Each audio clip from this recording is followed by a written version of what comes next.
What's going on, everyone? It's time for another thriller film review. Today we're going to review a movie called Good Neighbors. It was released by Magnolia Pictures September 14th, 2010. Stars Jay Baruchel, Scott Speedman, and Emily Hampshire. It's produced by Kevin Tremmy and written and directed by Jacob Trenny, who did films like The Trotsky, Twist, The Neon Bible, and Pregland. So yeah, Good Neighbors. This is a Canadian thriller. Take place in Montreal, and the killer. Oh, so there's this girl moves into a new apartment building, and she is good friends with a wheelchair bound guy on another floor, and they're good friends. And they meet a new delivery guy who is delivering stuff to someone else, and he ends up moving into the apartment and becoming neighbors. And sure enough, odd things start happening. The wheelchair dude and the new guy are both obsessed with a killer that's going on, and that's happening. And yeah, and odd things start happening around this apartment complex, and specifically with the neighbor in the wheelchair. And yeah, it gets a little unnerving and unravels a greater mystery. Overall, this film is super boring. Most of these thrillers I've been reviewing recently have become really boring.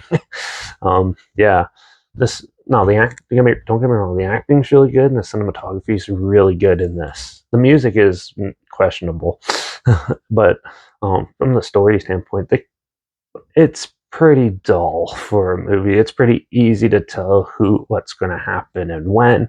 It's super predictable. This is a film where it plays it super safe with paper thin characters.